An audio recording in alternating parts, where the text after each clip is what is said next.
যখন বান্দাকে জানাজার জন্য নিয়ে যাওয়া হয়, হাজার হাজার মানুষ উপস্থিত হয়, সে খুশি হয় তো বুঝি মানুষগুলি আমার সাথে আজকে চলে আসবে।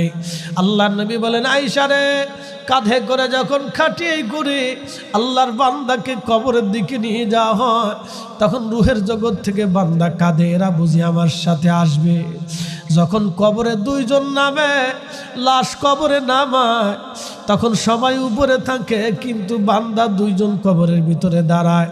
তখন এই রুহটা ভাবে, বুঝি এই দুইজন আমার সাথে যাবে।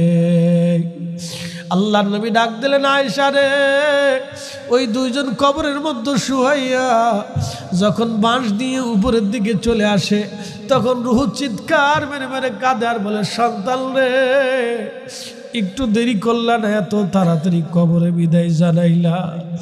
আমার কন্যা রে, আমার বিবি রে, আমার ভাইরা রে, বন্ধুরা রে, এত তাড়াতাড়ি আমাকে ভুলছ, আমার এমন একটা দেশে পাঠাইছ যে দেশে আমি ছাড়া আর কেউ নাই। আল্লাহর নবী ডাক দেয়া বলেন, উম্মত রে, কবর বড় কঠিন জায়গা, একা একা এক মহাজগতের দিকে আপনাকে যেতে হবে। একা কি যাবেন? দুনিয়াতে কত বন্ধু বান্ধব আত্মীয় স্বজন, আপনার কেউ আর আপন সেদিন হবে না।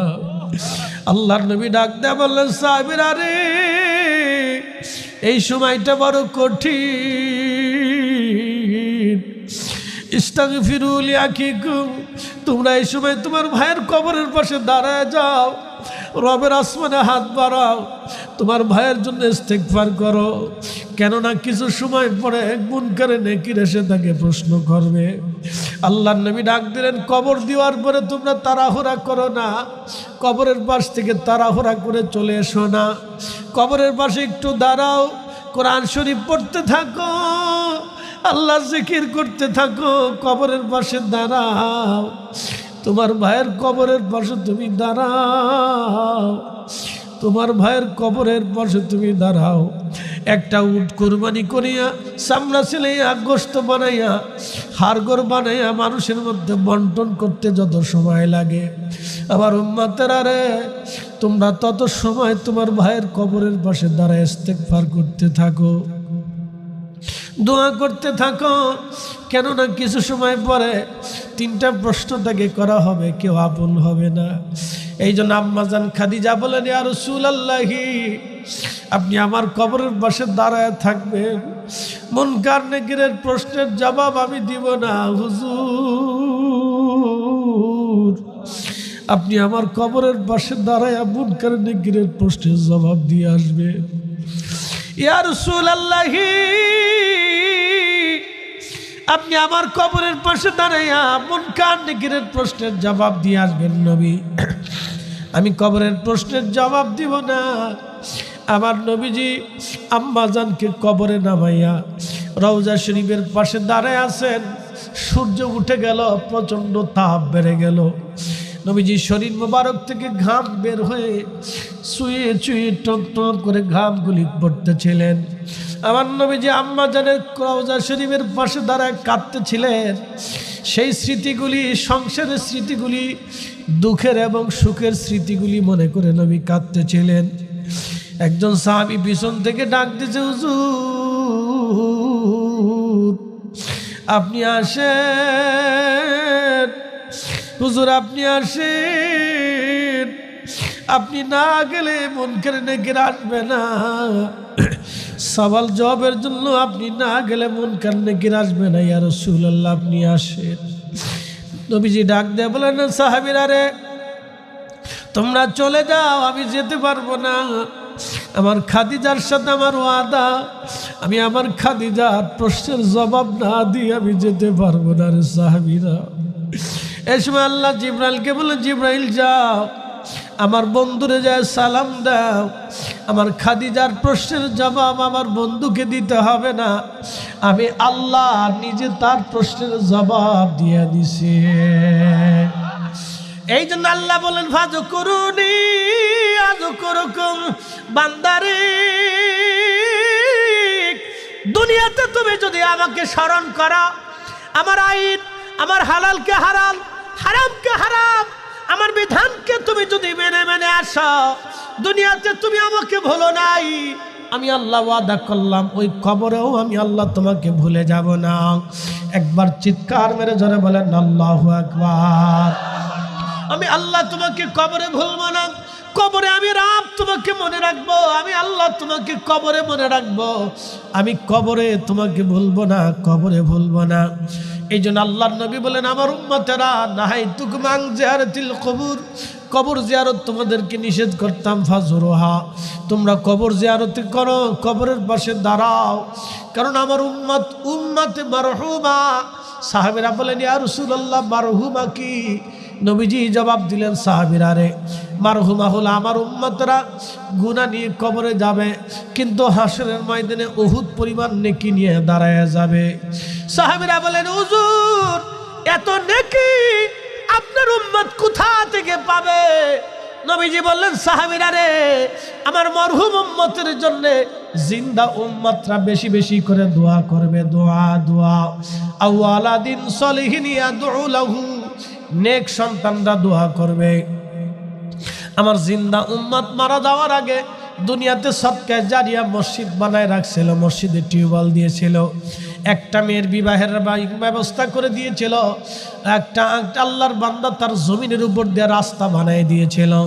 ওই রাস্তা দিয়ে যত মানুষ হাঁটবে, যত বছর হাঁটবে, তত বছর ধরে ওই বান্দা নেকি কবর থেকে পেতে থাকবে, পেতে থাকবে।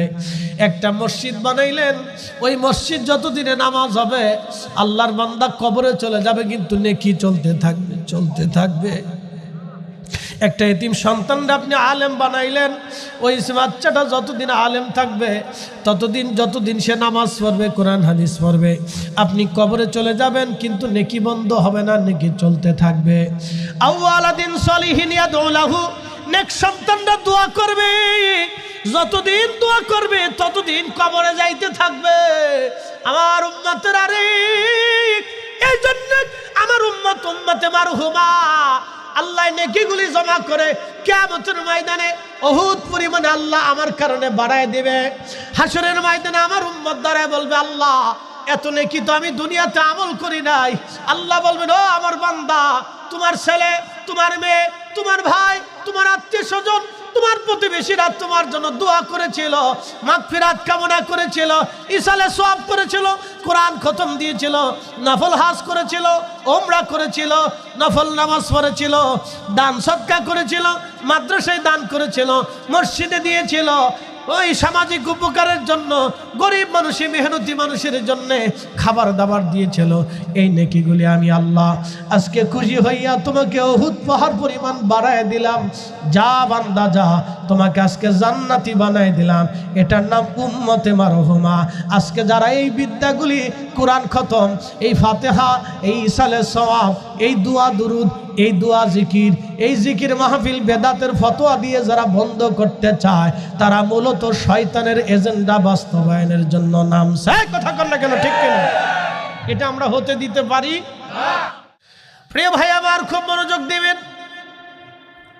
রব্বুল আলামিন মহাগ্রন্থ পবিত্র কোরআনে বলেন আল্লাযী খালাকাল মাউতা ওয়াল হায়াতা লিয়াবলুয়াকুম আইয়ুকুম আহসানু আমালা।